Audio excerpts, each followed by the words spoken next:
जी कैसा प्रेस वार्ता आयोजित किए हैं, क्या है पूरा मामला?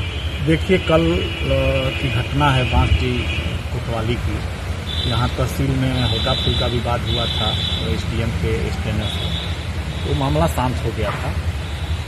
थोड़ी देर बाद वहाँ का एक एसआई हैं रंजीत विश्वकर्मा, वो आए हैं और एक हमारे पार्टी के कार्यकर्ता हैं, विधानसभा के प्रभारी भी हैं उमापति राजभर जी, इनको थाने में ले जाते हैं और बेरहमी से इनको मारा पीटा गया है।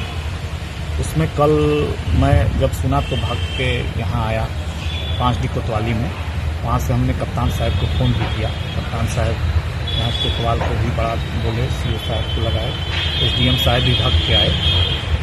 समझ में नहीं आता है कि हम लोगों की सरकार, योगी जी की सरकार, हर थाने चौराहों को सीसीटीवी से लैस कर दी है, लेकिन कुछ इस तरह के अधिकारी या कर्मचारी जो सरकार को पूरी तरह से बदनाम करने के लिए तुले हुए हैं, किसी भी व्यक्ति को थाने में पकड़ के मारना ये बहुत बड़ा अपराध है। वो भी एक जिम्मेदार व्यक्ति जो रंजीत विश्वकर्मा और सिपाही शैलेश वर्मा है, और बहुत उनको पीटा गया। तो उसी को लेके हम आज यहाँ प्रेस किए हैं कि अगर आज शाम तक उस एसआई के खिलाफ और सिपाही के खिलाफ विभागीय दंडात्मक कार्रवाई नहीं हुई तो फिर 7 तारीख को हम यहाँ बांसडी कोतवाली का धरना हम लोग घेराव करेंगे, और उस घेराव में हम लोगों के पार्टी के राष्ट्रीय अध्यक्ष आदरणीय ओम प्रकाश राजभर जी, जो प्रदेश सरकार के कैबिनेट मंत्री हैं, वो भी शामिल होंगे। क्यों मारे हैं, क्या रीजन रहा? क्या आपके नेताजी कुछ मिसबिहेव किए थे, कुछ किए थे क्या दरोगा जी से? किसी प्रकार का मिसबिहेव नहीं था। ये जब यहाँ तहसील परिसर में थे तो स्टेनो हैं और अपनी गाड़ी 4 व्हीलर निकाल रहे थे, इनके पैर के ऊपर चढ़ गया। तो ये बोले कि अरे मेरा पैर दबा है। जो मेरा पैर दबा है तो बैठ किए, फिर और चोट लगी होगी। उसके बाद ये उससे थोड़ा सा उलझने के बाद मामला, वहाँ वकील साहब जी लोग थे, अपना छोड़ा दिए, मामला शांत हो गया। अब ना मालूम स्टोनो जो हैं वो शायद कोतवाली में फोन किए होंगे, और आधे घंटे बाद सब इंस्पेक्टर विश्वकर्मा और एक सिपाही, वो जो शैलेश हैं, ये इनको पकड़ के ले गए। ये बताते रह गए कि देखो भाई, हमको तो खुदे वो मेरा पैर कुचला है। उसके बावजूद ले जाके थाने में इनको बेरहमी से पीटा गया है।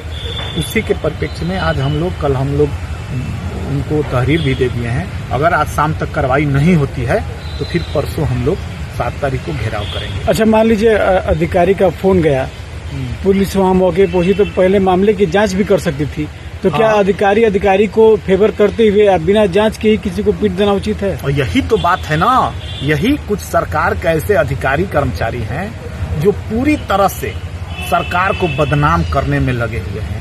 हमारी कप्तान साहब से बात हुई, कप्तान साहब कहे कि देखिए, आपके नेता का सवाल नहीं है, सवाल है कि आम जनता को भी किसी को मारने का अधिकार नहीं है पुलिस को थाने परिसर में। उसके ऊपर जो भी अगर कोई काम ऐसा किया है, झगड़ा किया है, तो उस पर मुकदमा कर दो, जो भी करना है चालान करो, लेकिन मारने का अधिकार तुमको किसने दे दिया? क्या ये पहली घटना है चौकी इंचार्ज की? नहीं, देखिए, अभी हमारे बगल में ये चौहान जी हैं, इस कस्बे के ही रहने वाले हैं। क्या नाम है आपका?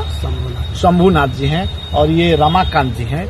इनकी भी पीड़ा हम ये जब सुने कि यहाँ प्रेस कॉन्फ्रेंस उस दरोगा के खिलाफ हो रहा है, तो ये भगे आए कि भैया, मेरे सामने मेरे लड़के को पीटा विश्वकर्मा दरोगा ने, और इनको भी पीटा। अब बताइए, इस तरह की हरकत वो कर रहा है, और यहाँ पे बैठे हुए कोतवाल संजय सिंह, इनको मालूम होना चाहिए कि अगर इस तरह की, तो उनके ऊपर अपने अधिकारियों को बताना चाहिए ना। ऐसे सीओ साहब हैं, उनको भी बताना चाहिए। इस तरह की हरकत ये पहली घटना थोड़े है। नेताजी, आपके गर्दन पर पीला गमछा है, सुनने में आया कि पीला गमछा को लेकर भी कुछ विवाद हुआ कि पीला गमछा पहन के आए हो। पीड़ित का कहना है, पीड़ित का जिस तरह से आपके नेता का कहना है कि पीला गमछा लेकर आए हो, अगर दौरान से पिटाई करने लगे। आपकी भावना को समझ रहे हैं। अगर उसकी मानसिकता गलत है किसी के प्रति, तो वो कुछ भी कहेगा। अगर उसके दिमाग में ये है कि ये गरीब लोग हैं, कहीं नहीं जाएंगे, कुछ भी बोल लो, तो कुछ भी बोलने पे तो कुछ भी बोल सकता है। वो तो ये नीला गमछे वाले को बोल सकता है, भगवा गमछे वाले को भी बोलता है। तो उसकी तो आदत है ना, जब सरकार को बदनाम करने के लिए वो तुला हुआ है तो किसी को बोलेगा, उसमें कोई वो नहीं है। उसकी आदत ही है कि मैं सरकार को बदनाम करने के लिए मैं कसम। माननीय मंत्री जी एक बार अपील किए थे कि गमछा लगाकर सम्मान तरीके से तहसील में जाए और जो दबा कुचला व्यक्ति है उसकी फरियाद SDM की है रखे, उसको न्याय दिलाए, उसको आवाज उठाए। तो क्या ये लगता नहीं है कि उल्टा हो रहा है? बलिया में पीला गमछा पहन के गए। माननीय मंत्री जी के कहने का मतलब ये था कि देखो भाई, तुम लोग गरीब कमजोर लोग हो, अपना सिंबल लेके नहीं चलोगे तो तुमको कोई नहीं पहचानेगा। तो मतलब यही था कि पीला गमछा जब लेके चलोगे तो दरोगा या जो भी सामने वाला अधिकारी होगा वो समझ में उसको आएगा कि नहीं ओम प्रकाश राजभर जी की पार्टी का है, तो तुमको सम्मान के साथ बैठाएगा, तुम्हारी बात को सुनेगा। क्योंकि दबे कुचले लोग हैं, एक सिपाही से बतियाने में दिक्कत पैदा होती है। तो इसलिए उन्होंने कहा था कि अपना गमछा लगा के कहीं भी जाओ तो जाओ और अपने लोगों के हित के लिए उनसे बात करके उनका मामला सॉल्व करें। अच्छा सुनो जी, आखिरी सवाल, तमाम प्रकार के गाइडलाइन जारी होने के बाद भी सरकार द्वारा ऐसे अधिकारी और कर्मचारी बाज नहीं आ रहे हैं, आखिर में इन लोगों की मंशा क्या रहती है? अब मंशा क्या कहा जाए, आप देख ही रहे हैं जोगी जी की सरकार तो भाई बढ़िया काम कर ही रही है। अभी यहाँ आपके यहाँ दरोगा थे, वहाँ मिर्जापुर में पकड़े गए हैं एंटी करप्शन टीम से। तो सरकार तो पूरा चाह रही है, उसकी सोच है कि भाई जो भी पीड़ित जा रहा है उसके साथ न्याय हो। लेकिन इस तरह के भी कुछ गलत मानसिकता के लोग हैं तो उनका भी इलाज हो रहा है और इलाज होगा। मानिए कि आपकी पार्टी बर्दाश्त नहीं करेगी ऐसे? क्यों करेगी, कोई नहीं करेगा। हमारी पार्टी हो चाहे भाजपा हो चाहे कोई हो, इस तरह का बर्ताव क्यों बर्दाश्त किया जाएगा? अगर दरोगा इस तरह की हरकत करता है तो एकदम उसके ऊपर कार्रवाई होनी चाहिए। शाम तक अल्टीमेट आज